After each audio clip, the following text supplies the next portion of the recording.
Welcome. Willkommen. Danke FIBO. Danke FitTech Summit. Thank you for having me here today.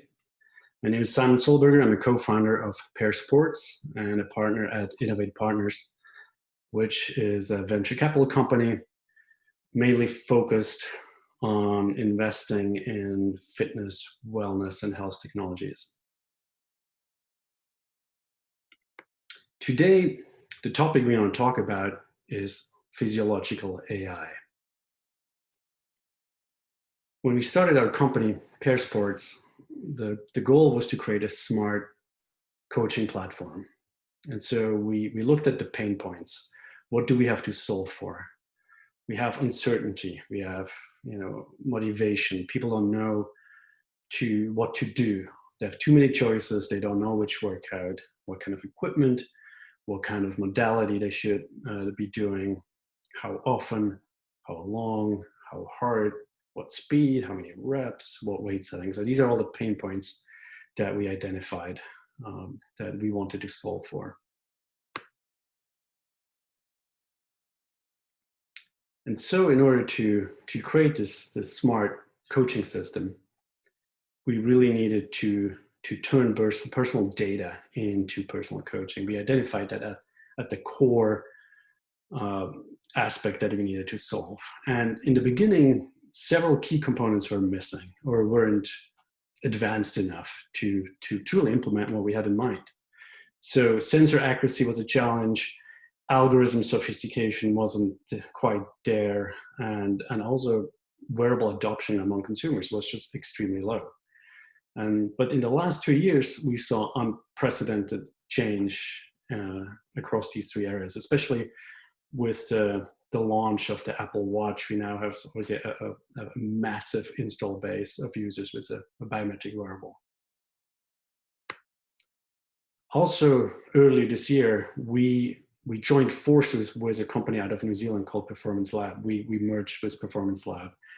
And Performance Lab is the leader in physiological AI. They've been innovating and implementing physiological AI for like the last 20 years. And so together with their team, we are now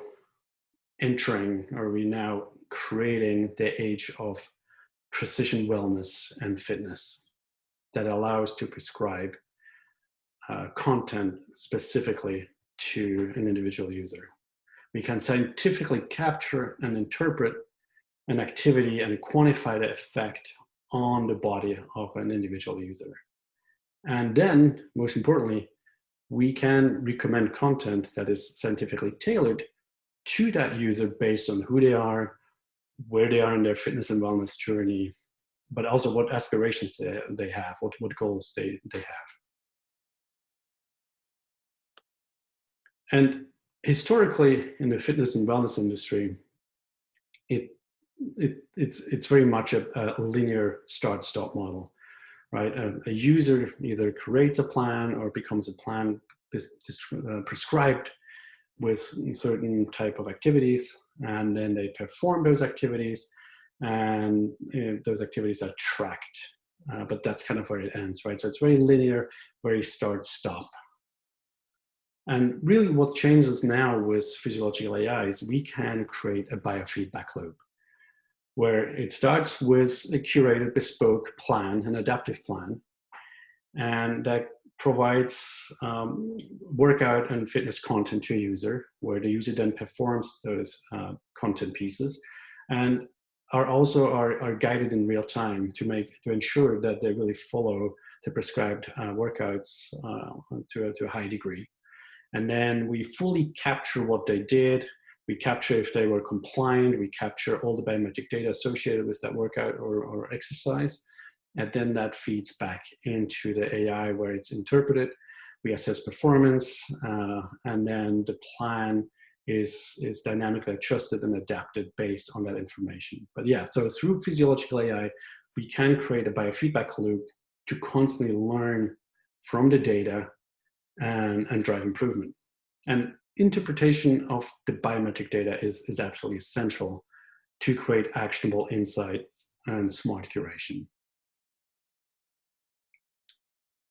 So what is smart curation to biometric data? Let's look at that briefly.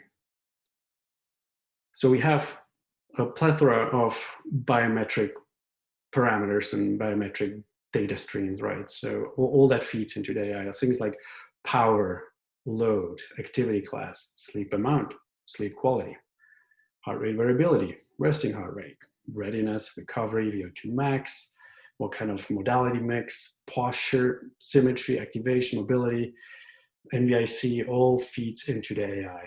And the AI then prescribes highly targeted workout content. It creates a dynamic training plan with coached content pieces. But as you can imagine, the AI is only as good as the data that informs it. It's only as good as what we feed into the system, right? And so biometric wearables are absolutely key, right? Wearables provide crucial biomarkers like heart rate variability, heart rate, readiness level, sleep quality, resting heart rate, body temperature, blood oxygen, geolocation, motion data, and more. And this data is the lifeblood for a physiological AI. Without that data, we're essentially flying blind. And here's obviously a range of devices, right? We really want to be agnostic because every user has a different type of wearable. We obviously want to ingest data from the most prevalent wearables like the Apple Watch or Samsung Galaxy Watch, but we also connect to any type of Bluetooth heart monitor. We can connect, we want to ingest data from biometric rings like Aura or Motive. And what's interesting is increasingly hearables like earphones and headphones and even eyewear have biometric sensors like accelerometers, gyros, electronic compass, and all that feeds into the physiological AI and informs the AI. But it's not just wearables, even though the wearable is kind of at the center of data acquisition, but verified biometrics are also coming from equipment to further allow for quantification of activity and insights into compliance and progress. So we look at things like computer vision screening platforms. We get data from connected scales, connected blood pressure, blood oxygen monitors. And we also get data from, increasingly more so, from connected fitness equipment, like strength equipment, cardio equipment, like a treadmill, a rower, or a spin bike.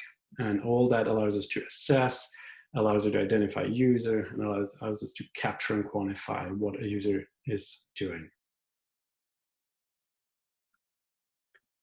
Contextual intelligence is also very critical. To go from raw biometric data to meaningful information, we need context. This allows us to differentiate activity in great detail. And we get more accurate identification of activity and analysis within activities, which facilitates more accurate interpretation by the AI. And the context really unlocks the meaning and ensures accuracy. And let me show you an example of what I mean by contextual intelligence. Here is a data capture of a person running outside. If they only just have heart rate and the heart rate goes up, we have no indication of why the heart rate went up, right? And we have no idea what they did. Did they run? Did they ride a bike? Did they do functional strengths? We have no idea, right? Heart rate alone by itself is pretty meaningless, right? So we need to put it in context. What did this user do? And as you can see in the upper portion, we have activity classification where we can see the different phases of the workout. Gray is where the user paused. Red is when the user climbed. Green is easy running. Yellow is descending, going downhill. Dark blue is threshold speed running on a flat. Light blue is tempo speed running on the flat. And then you see the different data streams, right? Light blue is running power. Red is the heart rate. Dark blue is the speed, the pace, and then brown is terrain. So when the heart rate goes up, we can put in context did it go up because they were running fast? Did it go up because they were running uphill? When the heart rate comes down, was it because they were going downhill? Or so we can truly figure out what they were doing and what what type of exercise did they do. Because between GPS, between heart rate and topography, we can identify, hey, this was a run, right? And then we can truly figure out what did they do and what the effect on the body was. And so understanding the effect of any type of exercise or movement is key to improve health, improve performance, and prevent injury. What's really critical is that the smart and adaptive programming needs to consider the full spectrum of our body system to ensure safe and effective training. So we need to look at cardio, we need to look at strength, mobility, rest, sleep, and we need to look at our nervous system, right? And the process is kind of the same across those 5 verticals. We have to capture and screen, we have to interpret and contextualize the data, and then we can curate and recommend content that are right based on those 5 verticals. Here is a little example of how the AI formulates a daily ideal footprint, right, across multiple parameters, right? So given of all the data of a user and who they are and what they want to accomplish, we can create a daily ideal footprint, considering things like cardio, strength, speed, mobility, active recovery, movement complexity, and things like that. So as you can see, the orange footprint is the daily ideal. The AI then goes into a library of coached content to find an ideal match. And as you can see, sometimes it's 100% match or a very close match, and sometimes there's a slight delta. And this is highly dependent on how comprehensive this library is. And as you can see, the AI also structures phases within the training plan or the exercise plan. So the first day, as you can see, focused on endurance, and then we have a 6-day phase focusing on strengths, and followed by a 5-day phase focusing on speed. And so these phases are symbiotic and then kind of build on top of each other. So as you can see, if you kind of look under the hood of the AI, you can see how the AI sequences workout content and how periodization is applied to get the most effective way of training, but also a safe way of training.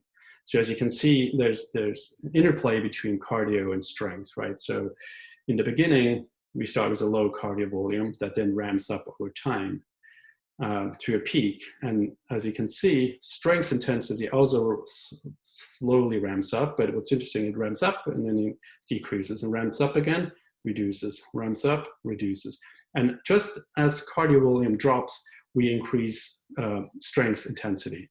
So these two go hand in hand. The other thing you will notice is that repetitions for strength workouts is dropping towards the end as strength intensity goes up. So we increase the load, but then we decrease the amount of repetition. And so this is all based on sports, well-established sports physiology research. But we obviously don't want to serve these kind of charts and graphs to a user, right? That's really not what will compel somebody to do what's right and to enjoy what they're doing. But we take all this data and we link it to immersive and engaging coached workout content, as you can see on the right, where we give a user either audio coaching or video coaching, and that tells them exactly how to do a workout and what to do and how to really follow the coaching properly so we get the best effect. And one thing that we deeply believe is, in order to create a compelling user experience around physiological AI, it cannot be a closed off or walled off system. This is too big of an endeavor for a single brand or a company. So what we envision is really an open, symbiotic and connected ecosystem where each piece kind of feeds into the bigger picture. And so I do want to highlight a few companies that we believe do amazing things and really kind of brings to life and illustrates what we can do with this kind of technology. The first company I want to introduce or highlight is a company called Fusimoto. They created a technology platform that allows to quantify musculoskeletal composition. We talk a lot about how we can quantify metabolic or cardio through wearables, right? Through heart rate, we're quite good at figuring out what a user is doing when it comes to cardio. But how do we quantify across, musculoskeletal parameters? And so their technology, up until recently, was implemented through a fairly expensive piece of equipment that will be installed at gyms and other fitness and wellness facilities. And as you can see, it's a large kiosk, and it had a sophisticated 3D camera built in, and the user would walk up to it, identify herself or himself, and then would do a few squats in front of it, and through the 3D camera, the system will be able to quantify across musculoskeletal parameters. As you can see here, right? It would score a user on mobility, muscle activation, posture, and symmetry, and track it over time. And as you can see, it would kind of highlight certain areas of concern, like in mobility, this user would have some issues with their ankles, or you'd see on the deltoid muscle activation issues. It would also show posture issues. And all that data would then feed into the system to inform the system of what this user's composition is, really.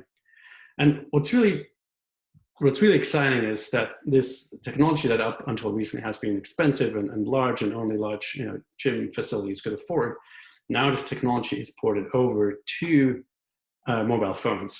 So now this power of musculoskeletal screen is now in the hand of a consumer, of a user, and they can do this at home. So they can set up their phone at home and do a few squats in front of the phone. And as you can see, there's live tracing happening onto the user, so they can kind of follow what's happening. And then they get scored across mobility, activation, posture, and symmetry. And then they do get the AI provides corrective exercises, or can create a program that specifically addresses some of their deficiencies or issues. Or also this could be linked into some kind of a coaching CRM that could do an outreach, right? If you see an issue with your right side shoulder extension, that could trigger an outreach telling you like, hey, you notice you have an issue with your right shoulder. Here's some exercises to address that, or here you can contact a professional to figure out what's going on. So we find this a really compelling and fascinating technology platform using AI and informing the AI. Another company that we're really interested and fascinated with is ShapeBlock. And their technology allows to quantify strength, which is really key, obviously. And in essence, what they created is a strain gauge sensor that is applied to the cable of a piece of strength equipment. In this case, it's a chest press, right? In this use case example that I'm showing you here. In addition to the sensor itself, there's also an NFC pod attached to the piece of equipment that allows the user to identify themselves and connect with the piece of equipment. So let me walk briefly through this use case, right? So our user, she has a Samsung Galaxy Watch, and she goes to her gym, doesn't bring her phone. This is purely running on the wearable. She walks into the gym, and through the beacons installed inside the facility, we know she just entered the facility, and she gets a push notification say like, hey, today there's a certain workout programmed by the AI, and it prompts her to go find a certain piece of equipment. In this case, it's a chest press. So she goes find the chest press, and she is prompted to tap her wearable against the NFC pod to identify herself, but also to create a live connection between the sensor and the wearable. And as soon as that happens, she gets haptic and audio confirmation that the watch is now connected to this chest press. If it's the first time she's used this piece of equipment, the coaching system would prompt her to put the steel pin at the very bottom of the steel stack. If this is a kind of a sophisticated machine with a dynamic resistance engine, that would all happen automatically. But let's assume this is a traditional piece of equipment, and she's asked to put the pin at the very bottom. And then the coaching asks her to push as hard forward as she can to determine her strength level. So this determines the MVIC, the maximum voluntary isometric contraction. The AI then determines the ideal weight setting for this particular workout. So the coaching would ask her to put the steel pin at 35 pounds. And then the workout would start. She would then be asked to do 3 sets at 30 reps. And there will be live rep counting, and music is coming on, and really create this immersive workout experience. If you look at the data coming off the sensor, it's really fascinating to see how rich and detailed that data is, right? As you can see, we get repetitions. We also get peak force. What was the highest she ever was able to get on his chest press. We also see fatigue. We can see how the peak, the force peaks decline over time. We can also see rate of force development. And then most importantly, we can determine the output, the work, through a combination of power and velocity. We can determine the output. And all that then goes, once again, into the AI to be put in context, to be interpreted and determine the effect on the body. What's also interesting with this sensor is the accuracy and fidelity of this sensor is so high that we can see muscle fatigue. Let's picture during the third set, halfway through the third set, the muscle is starting to fatigue, and the muscle jitters are setting in. And as you can see that with that brown curve there, we can see the muscle shakes. So the smart coaching really could cut the third set short by saying, hey, we notice your muscle is fatiguing. Let's stop right here. Let's move to the next exercise. And so I think this is a really beautiful illustration of what smart interactive coaching, digital coaching can be. The next example I want to highlight is from a company called Institute of Motion and their sister company Viper that you might be familiar with. What they created is basically a system that allows for bespoke programming for women. And when you look at the female body chemistry, hormones really affect all aspects, things like energy levels, how the body processes food, how it affects tissues and muscle activation and recovery patterns and sleep patterns. And as you know, sleep affects everything when it comes to health and wellness. And within the body chemistry, the estrogen and progesterone act like a chemical yin and yang, like chemical yin and yang components. And so like the estrogen is an anti-inflammatory that promotes muscle recovery, while the progesterone promotes muscle degradation. And so now that we dive into this bespoke programming, we really need to create content specific to each of the 4 weeks within the female menstrual cycle. And what's really interesting with a wearable, we can now determine things like body temperature, HRV, and sleep states, which then allows us to see where a woman is within her cycle. So in this case, first week, during menstruation, we have low levels of progesterone and estrogen, which leads to incomplete or delayed muscle repair. Also, relaxin levels are elevated, which causes loosening of ligaments and joints.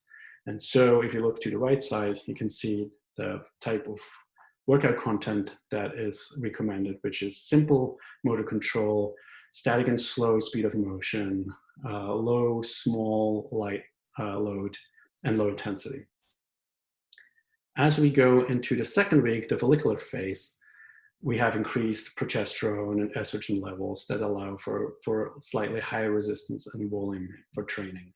And you can see once again, we have, the load is now medium, intensity is still low, speed of motion is still slow. But where things really pick up is in the third weeks during ovulation, right? So now we have peak levels of testosterone and estrogen that allow, that lead to a high muscular and neural readiness to take on high loads and high intensity and complex drill. Once again, which you can see in the programming, we have complex motor control, fast speed of motion, multiplanar joint motions. We have medium load and high intensity. And as we enter the week 4, the luteal phase, we see increased levels of progesterone again, which causes muscle and protein degradation and delayed muscle activation. So we go back to low load and medium intensity in this case. So I think this is a really fantastic example of this, precision health and wellness and fitness, right? Where we can truly prescribe what is ideal for a specific person. And I think this, once again, this really shows us in an amazing way. So as you can see with all these examples, physiological AI provides incredible insights and information with great potential to improve and enrich lives. But as always, there is, cautionary aspects with every technology. So with this kind of power and technology, what are the things that we are concerned about? And one thing we are really concerned about is like, could this make human coaches obsolete? And from day one, we never wanted to get rid of coaches, but we wanted to empower them. So not replace coaches, but really augment and give superpower to coaches. So to really provide augmented AI programming so the coaches can focus on client outreach, relationship building, engagement, motivation, and don't have to spend, tons of time of creating tedious training plans and workouts and things like that, but really focus on client outreach and engagement, and, focus on the fun part. The other aspect, obviously, that we are concerned with is security and private data privacy. Physiological AI provides incredible levels of health quantification, insights, and predictive capabilities that could discriminate against users in terms of, let's say, job opportunities or insurance premiums. Let's say you applied for a job that involves heavy lifting, but your biometric data indicates that you are prone to lower back pain, and you might not be considered for this job, or you might not get this job. Or let's say if your biometric markers show high level of illness or probability of illness, that could increase your insurance premiums. So really, data safety and privacy is absolutely essential in order to gain the trust of a user. And so there's a couple of things that have been discussed, like, should we create a biometric crypto wallet that will put the user in full control of the biometric data, so they can decide, do they want to share that data with anybody like their employer or insurance company, and at what level do they want to share that data, or don't want to share that data at all. But really, we need to ensure this data isn't used against their users. So this concludes our initial dive into what physiological AI can do or will enable for users. Would love to hear from you. Love to hear your thoughts on what you think of this technology, how it will affect our lives, how you think it will evolve, and what the opportunities are, but also what the challenges are, what you think the challenges are. So yeah, would love to hear from you. My email is below. Please contact me. I'd love to talk about what you're doing. And until next time, cheers.